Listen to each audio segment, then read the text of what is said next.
मध्य प्रदेश में कांग्रेस पार्टी की सरकार आएगी।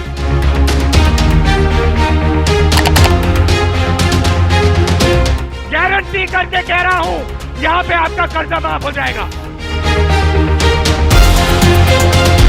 सियासत में जो दिखाया जाता है वो होता नहीं, और जो होता है साहब वो अच्छे अच्छे फन्ने खां की आंखों को भी देखता नहीं।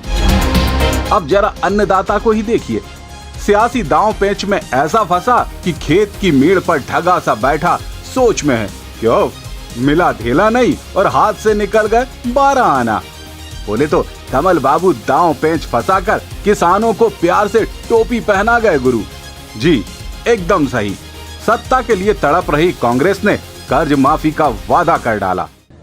जो हमने वचन दिया था कि हम किसानों का कर्जा माफ करेंगे, आज हम इसको लॉन्च कर रहे हैं, इसकी शुरुआत कर रहे हैं, जिसका नाम है जय किसान कृषि मुक्त योजना।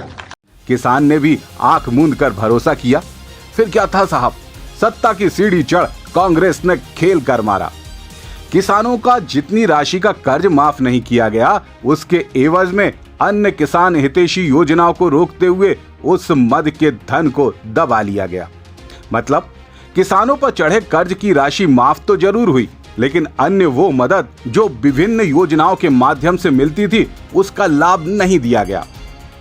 कमलनाथ सरकार द्वारा 16 मार्च 2020 को विधानसभा में राज्यपाल के अभिभाषण में बताया गया कि प्रथम चरण में 20,22,731 ऋण खातों पर 7,154 करोड़ के ऋण माफ किए गए।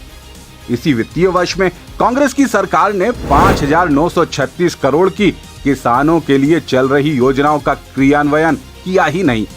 इसके अलावा सहकारी बैंकों और कृषि साख सहकारी समितियों की 2,000 करोड़ रुपए की अंश पूंजी को भी कर्ज माफी में समायोजित कर दिया गया। विडंबना देखिएगा, योजनाओं के लिए राशि होने के बावजूद उसका लाभ किसानों को न पहुंचा।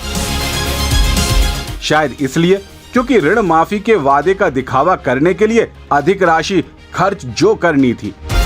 ऋण माफी में और भी कई विवाद सामने हैं।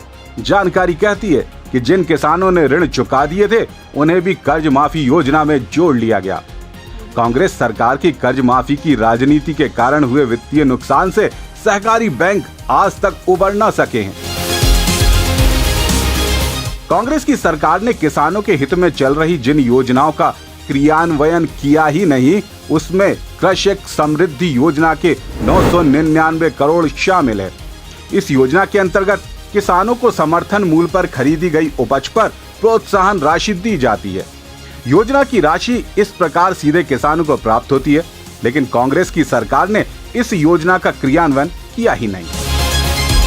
5 हॉर्स पावर के कृषि पंप, थ्रेशर तथा एक बत्ती कनेक्शन को निशुल्क प्रदाय की प्रतिपूर्ति के लिए बजट में उपलब्ध राशि का 669 करोड़ भी कमलनाथ सरकार उपयोग नहीं कर पाई। भारत के नियंत्रक महालेखा परीक्षक के 31 मार्च 2020 को समाप्त हुए वर्ष के लिए विधानसभा में प्रस्तुत किए गए प्रतिवेदन में किसान कल्याण तथा कृषि विकास के मद में कांग्रेस सरकार ने जिन योजनाओं की राशि का उपयोग नहीं किया, उसका विवरण दिया गया है। इसमें farm water management, soil health management, प्रधानमंत्री कृषि सिंचाई योजना, राष्ट्रीय खाद्य सुरक्षा मिशन, राष्ट्रीय कृषि विकास योजना, भावांतर फ्लैट रेट योजना, मुख्यमंत्री फसल ऋण माफी योजना, कृषकों को अल्पकालीन ऋण पर ब्याज अनुदान, मुख्यमंत्री समाधान योजना, मुख्यमंत्री कृषक सहकारी ऋण सहायता योजना, सहकारी बैंकों को अंश पूंजी जैसी महत्वपूर्ण योजनाएं शामिल हैं। वित्तीय वर्ष 2020-21 के महालेखाकार के लेखा प्रतिवेदन में इन सारी योजनाओं के संबंध में उपलब्ध राशि और खर्च नहीं की गई राशि का भी विवरण दिया गया है। वर्तमान भाजपा सरकार भी इस मुद्दे को लेकर खड़ी ना हो पाई। कांग्रेस आज भी अपनी कागजी बाजीगरी छुपा रही है। कर्ज माफी को सबसे बड़ी उपलब्धि करार देते हुए काफी उत्साहित भी है। माना साहब कि किसान तो भोले भाले हैं, लेकिन इतने भी नहीं कि सियासी खेल को समझ ना पाए। चलो एक बार तो काट की हांडी चढ़ ली, लेकिन आगे अब देखते रहिए होता क्या है।